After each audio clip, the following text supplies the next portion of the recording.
Awesome. My name is Steve Caliper on behalf of Chosen, May 1, kicking off Foster Care Month. Being aware of God's children, largest underage people group in the world. We think of largest underage people group in the world as a geography. But when you think about all the kids globally in orphan care, certainly across the country that are in foster care, we need to do our best to care for God's children. So, Jenny, I know we're going to officially get started. Give us a quick landscape. Give us a sense of what's happening across America. So some of you don't know me, but I've been personally connected to the foster care space for 29 years, professionally for 15. Yeah. And, I often share the numbers have largely not changed since I've been connected to the space. They have been going down about the numbers of kids in foster care, which is something to be celebrated. And I can speak to the why behind that. Professionally, when I started, there were around 500,000 kids in foster care across the country. Today, there are almost 400,000 kids. And the reason for that largely is because many states have changed their laws as to why kids should be removed from home. As an example, children should not be removed from their homes because of poverty reasons that redefine the definition for removal in terms of neglect and abuse. And so what that means is that there are more kids that are not being removed, which is great, but we have still a lot of families who are obviously in need. The numbers have massively increased for the number of families that are in family preservation services. So there's still need for the same types of issues that for the reasons that kids come into care. Yeah, Jenny, when you think about, the landscape and all the kids that are in care, what do you find, what is the most difficult thing that we need to be aware of that we might not expect? I'm not a foster family, I haven't adopted, but what are some of the unexpected that I should be aware of that is not known to me? Well, let me take a zoom out for just a second. One of the other trends that we're seeing in foster care, and this is a very positive thing, is more kids are being reunified with family members, meaning there are larger numbers of kids going into what we call kinship care. That is a relative caregiver. So think about grandmas who are raising grandkids, aunts and uncles who are raising kids unexpectedly. So that is the goal. If reunification isn't possible, the next goal is to get them with a family member. So the numbers of kids going into kinship settings has also massively increased. And what we know about that is the needs of the children, the needs for the caregivers don't go away just because they're with family. They're the same mental and behavioral health needs of the kids because of the impact of why they were removed in the first place. And so what may not be, for those of you who are not as tied into this space or maybe newer into this space, what may not be obvious is the mental and behavioral health needs that accompany the trauma. Trauma, literally the Greek word for trauma is wound. That's the root word for trauma. And when there is trauma to a child, they witness domestic violence, there is neglect, they have been abused sexually or physically. Those cause deep wounds, which manifest typically for a child in behavior. Children don't have the cognitive ability or necessarily the language to express their hurt, their losses from being separated from their family, from experiencing some of those tragic events. And the way that manifests is through behaviors. And so I think about it. I myself am a parent of 4 kids. I know if they've got big behaviors, that might cause a big behavior for me. I may respond to it in a way that I don't want to. I may not react in the best way. And when you've got kids who have experienced traumatic things, they're going to have these behaviors, and equipping caregivers with what they need to help their children heal from what they've experienced is essential. So the 3 things that I think are most potent for how the current state of foster care in the landscape today is, number 1, the numbers have gone down. Number 2, the numbers for kinship families has greatly increased over the past decade. And number 3, the increase in mental and behavioral health needs, and I have some specifics on that. Jenny, there's a number of organizations that are in this space: adoption, orphan care globally, foster care. How and why is the mission of Chosen so unique, and how you serve and meet the needs of families and parents and foster parents, and really even just partnering with the church to empower the church to help parents and families succeed? How is Chosen positioned to be unique in this space? Yeah, so let me speak to a stat and then I'll circle back and answer your question, Steve. So I mentioned the increase in mental and behavioral health needs. There was a behavioral needs assessment done in the state of Texas. It went out to all the parents who have children in out-of-home care just recently, and this report was published. I'm going to read a quote from a parent said, "If we could provide more skills, support, and therapy to parents caring for our adolescents, that we can help not only the adolescents with their emotional dysregulation, but also help caregivers stay regulated as they parent kids from hard places." In 2017, the adolescents that were coming into care, about a third of them had what we call specialized or intense levels of need, meeting those mental and behavioral health needs, from diagnoses, from acting out aggressively, or having symptoms like anxiety, depression. A third of those adolescents coming into care in 2017 had that type of status. Today, 3/4 of the adolescents who are coming into care have that level of need. So we've all heard there's a mental health crisis for our youth in this country. It was announced by the American Academy of Pediatrics. Several other medical associations have declared there's a national crisis around our youth's mental health. And for those youth who have experienced trauma in their background, that is compounded, what we call complex developmental trauma. So how Chosen is uniquely different. About 8 to 10 years ago, when we surveyed the landscape, what we call the continuum of care, there's a continuum of care in child welfare, all the way from prevention services that I mentioned at the top of the hour, when we're working to keep families together and keep them from not coming into foster care, to what we call post-adoption. Once a kid is adopted, and even for those youth who don't have relational permanency, who perhaps age out of foster care. There's a wide continuum of services. And what broke our hearts was that every time a child moves from a failed placement or a failed adoption, that is another loss, another trauma, another wound in their life that is preventable. Because if parents and caregivers have what they need to meet the needs of their children in their home, they will keep going. They will stay in the game. They won't be one of the 50 to 60% of foster parents who tap out in the first year. They will have what they need to keep going. So our mission is specifically designed around equipping caregivers to be that agent of healing in their home. We have a wide array of services, but about 80% of our focus is on equipping parents and caregivers to meet the clinical needs of their children in their home.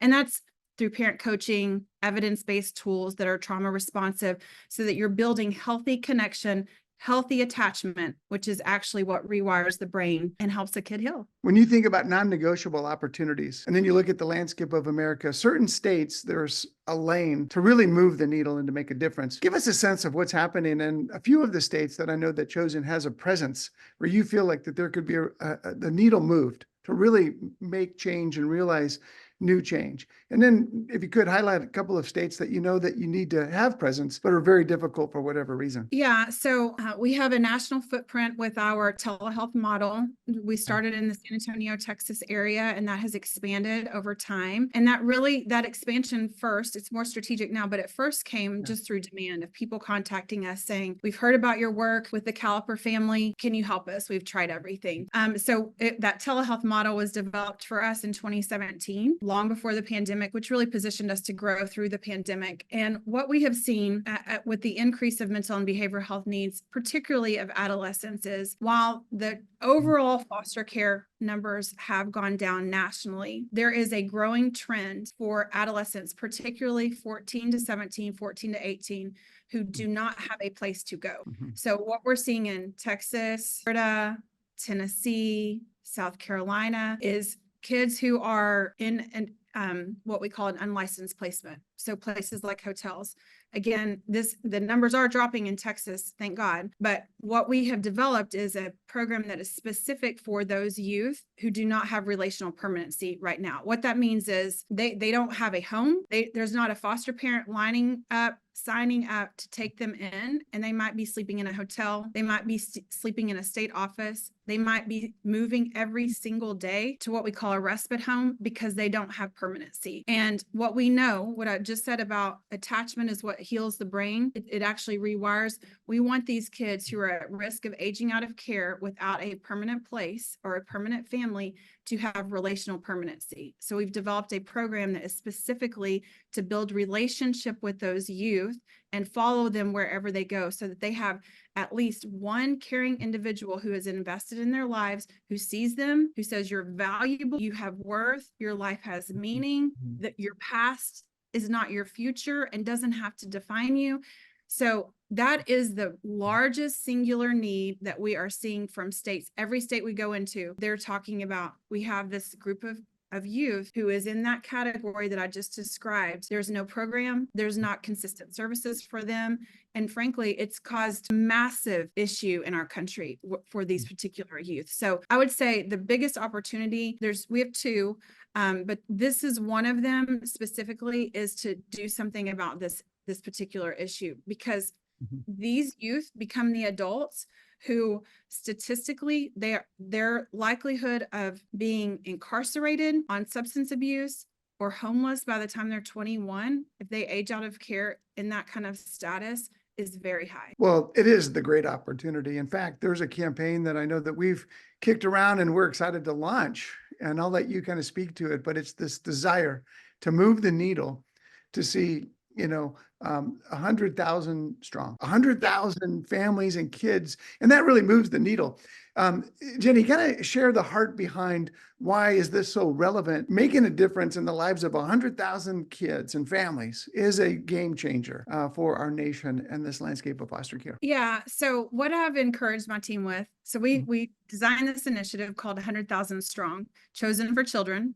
We want to reach 100,000 kids and youth who have been impacted by trauma. And the reason for that is not about the numbers, but this is what we want. We want to see change in our lifetime. The systems that persisted in 1995, when I was first exposed to this system through my brother's journey through foster care.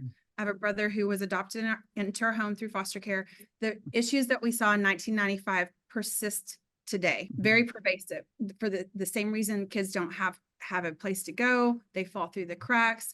We have a child welfare system that is designed around a child's physical safety, and that physical safety is of utmost importance. But our vision is that there will be a child and family well-being system. A child was created to be in a family, and you can't neglect the family needs of the trauma is contagious. One of the quotes from that assessment that I mentioned earlier, there was a statement that said, trauma is contagious. If a child has been traumatized, it affects everyone in the home. You can't neglect looking at the family's needs. And so our vision is for us to have a child and family well-being system that is prioritizing relational connection and trauma responsive care. And we believe that that is possible in our lifetime, that we will see a shift from a child welfare system that's focused on physical safety to a child and family well-being system. And we're going to accomplish this moonshot vision. We're going to accomplish this by reaching 100,000 kids, because we know that if we do that, we can disrupt what is normal. What is normal is what I've been describing. What is normal in foster care is these experiences that I've been describing. And we want to disrupt what is normal so that we have a different system in our lifetime. And we believe that's possible, reaching 100,000. Well, the reality is that whether it be nonprofit, ministry, or business, there are three circles that are exactly the same. Because what's the need that we want to meet? And the vision to meet the need. And Jenny and the team, you all have a vision to meet an incredible need. 500,000 kids in foster care across America. And the tactical strategy and the game plan are the initiatives to meet that need and to realize an outcome and a result. And then the third is, what's the capital and the cash flow needed to realize it? In business, it's an ROI and a business economic return. In ministry, it's lives changed or the fruitfulness of it. What are the obstacles and challenges that are needed to realize that result that you vision? Frankly, one of the biggest obstacles is just is financially. The system is designed around physical safety and meeting physical needs. And it's not designed to meet those mental and behavioral health needs that are extreme, that persist. Like once a child is in a home, that doesn't mean that the issues are over. Trauma is unfortunately developmental. And so those issues persist. And our Medicaid system is not designed around meeting the needs of the family, because it's not designed around well-being. So that is one of the biggest challenges that we have. We believe that we can reach 100,000 in the next 3 years. Part of that is in direct care services and the work that our team is doing every single day. But we also have an aerial strategy that is training and developing content that reaches others and influences the way that we approach this work. That strategy for reaching and influencing others in the way that they approach the work is something that we have heavily invested in the past year to reach more. So just as an example, we reached about 2,000 people last year with our direct services. With these added training pieces that our team is now delivering, we're going to reach about 50,000 people this year. So we believe that 100,000 is attainable in the next 3 years. And it's going to take a capital investment. And this is looking at about $20 million in budget over the next 3 years to reach that 100,000. Jenny, what are the non-negotiable initiatives? You've touched on a few of the initiatives that are playing out in some states, but there's got to be some non-negotiable, that this is what you wake up every day saying, this is what we in the team are going to accomplish, and we're full court press. What is that non-negotiable that when you get to January of 2025, you're going to look back at this calendar year and say, this is what we ran at and we achieved it? Well, one of the things I think our team is really skilled at is looking at across the continuum and seeing where are the gaps and what's needed to help meet the needs of kids and families. Not what will the government pay for, but what is missing to help children heal and families keep going. One of those things is that, and just recently we've developed a training to specifically address one of those gaps. And that training is called Displacing Shame. It's a powerful name, right? Displacing shame. I mean, if you've experienced shame in your life, one, you're breathing. Nobody wants to carry around a shadow of shame. And for kids that are experiencing problematic sexual behaviors because of trauma, because of their history, that is an unmet need in our communities across the country.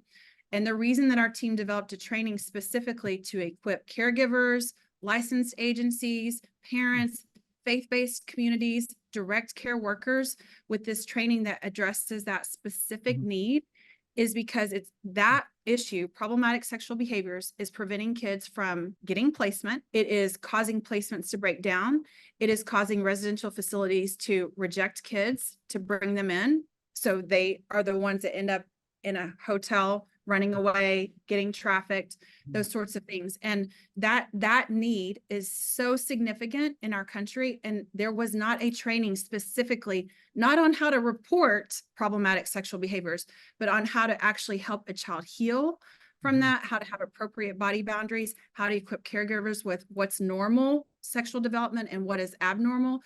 So we have doubled down on investing into the development of this training. Our team of subject matter experts spent about a year in development, and we are in the process of releasing that and training others across the country. But we are also producing that so that it has a shelf life and it's not limited by human delivery. It would be accessible to all. So that's a huge initiative for us that we have doubled down on, that is non-negotiable because we see the need. And when I talk about reaching 50,000 this year, we'll reach them through other means of training, but that is our gold standard training that we are really doubled down on to release in a more holistic way so that it's accessible to any of those populations I described who need that type of training. Jenny, this is all about just relationships and connecting with people to help others succeed. Families, parents, partners, relational capital as well with folks in the U.S. They care about this issue. They want to lean in to say, I get it. This is a darkness, but there's a game plan.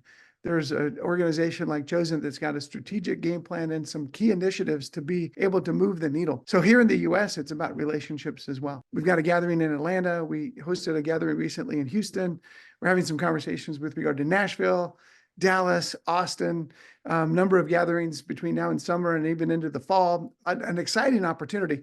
So really the challenge is any of us that are a part of Chosen to say, I know somebody that would care about this mission like I do, just to come in here and learn more about what it is that we're doing. Jenny, when we look under the hood as it relates to the State of the Union, where is Chosen year to date? It's May 1. How are things year to date as it relates to financial support, cash flow, leadership? Give us a quick little sense of the State of the Union of Chosen. Yeah, good question. So our budget this year is around 3.7 million, and we need help with that. This is not a call for money, but this number, how many people are on here? There's like 22, but I know that one of you represents 20 other people. So there's about 40 plus people on here. What could 40 individuals do? I want to encourage you that everybody can do something in this space. You may not have access to funding, but you may know people that do. You may not have that may not be your skill set. Maybe you're in the medical field and you have an idea about how we can get the these mental and behavioral health needs of these kids, using what our mission is in a way that can unlock something for us, an opportunity. So I would just encourage you to think about, what can I do in this space? Who do I know that needs to be part of this? Because we can see this change in our lifetime. So we have that $3.7 million budget for this year. I said it's going to take about 20 million over the next 3 years. We're not thinking about this, day by day, month by month. We're thinking about the big picture, long term. Obviously, we're thinking about it day by day, but I'm saying there's a bigger plan in what we're trying to accomplish, reaching that 100,000. And year to date, Wade is on the call. There's several names on here that say Wade, but our actual true Wade, I see his face, who's leading out our training initiative. And we've delivered that displacing shame a number of times this year, and we will produce that by year end. So that's one of the biggest needs that we have, is to get that produced so that it is on an LMS, a learning management system, and accessible to more people. I know that we're going to invite Lorraine into this call too. Lorraine, you've been serving and running with Jenny and the team and Chosen for some time. Give us a little bit of sense of, why is Chosen something that's so big on your heart to want to be a part of? Well, like Jenny, I have 29 years of professional experience serving in this space, and I know firsthand what trauma looks like when children are being removed from their homes. I was the CPS caseworker. I also worked with families to preserve family units and mitigate risk so that children can stay together. I also worked at a child placing agency and supported families when they decided to bring children into their home. I also saw the repercussions of children having to be moved when families decided to no longer foster because they didn't have the skill set to support the children and the behaviors that were being demonstrated. I also had the privilege of serving in the healthcare space, and I had to many times answer, why are children being readmitted into hospitals? Because they're not getting the medication, they're not getting the treatment, and the caregivers don't have the support that they need to manage behaviors. And I frequently get asked, why Chosen? Well, I have been exposed to many organizations in Texas and also nationally, and Chosen is one of the few, I can count in one hand to have many fingers left over, that is often saying, what can we do to disrupt the system? Because the way the system is today is not working. It's failing children, it's failing families. Their clinical approach is backed by science, and their outcomes demonstrate success in keeping families together. We have a 99% success rate of keeping families together after they undergo treatment services with Chosen. So that's my why, and that's why I'm privileged to be part of this organization. But I encourage everyone to really challenge themselves to see, what can I do to help move the needle and to help children heal? Lorraine, thank you. Appreciate your heart and your passion. Of course, this isn't about the mission of just Chosen. This is our mandate to care for God's children. And what it is that we're doing, what our respected lanes are, whether it be prayer, financial support, relationship with others. And really, it can be all three of those. Jenny, as we wrap up our time, how could we be praying for you and the team? Yeah, thanks for the question. I sent my team an internal message yesterday when I was at that Texas gathering, listening to the landscape of what are the trends, what are the needs. I had, there were 4 different quotes just affirming from other leaders across the state, affirming what we do, affirming the need for what we do, and the results for what we're doing. As Lorraine said, Lorraine, thank you, as our board chair, just championing the way. As Lorraine said, we've had a 99% success rate. And when you're building something that is you're new, we're pioneering something. We developed this model. We started this model in 2015. So almost 10 years ago, and people were saying, what are you doing? What do you mean you're working with the parents? What are the clinical services that you're developing or delivering to the kids? That's what we pay for. Well, when we were doing that, when you're pioneering something new, it is hard. The wind is in your face. There's a lot of resistance. There's a lot of obstacles. Just like I mentioned with Medicaid, there are a lot of obstacles. The encouragement from my colleagues and my peers in that gathering on Monday saying, what you're doing works, what you're doing is needed, what you're doing, can you teach us? I had another CEO of a behavioral health organization said to me, there is exactly no one doing what you're doing. So the prayer is for encouragement for our team, for steadfastness, for resilience to keep going in the face of extraordinary obstacles, to get kids and families what they need to heal from what they've experienced and to stay together. It's Mhm. not just about healing. It's about family preservation and keeping families together so that every time a child they don't have to move again and experience another loss in their life. Lord, we appreciate that we could come together today for those that are on live or those that are listening to this recording later. We just ask for a boldness and an encouragement in our hearts that we can continue and to be bold and to be faithful and to continue and to keep going. And I lift up Jenny and the team for incredible favor. We are blessed that, Lord, you know each one of us. Appreciate your grace and mercy, and we lift it up to you. It's in Christ's name we pray. Amen. I like to end discussions with our family motto, which is we do our best and let God do the rest. So go do your best and let's trust God to do the rest. Jenny, thank you. Have a great day. Appreciate everybody joining today. Thank you, everyone.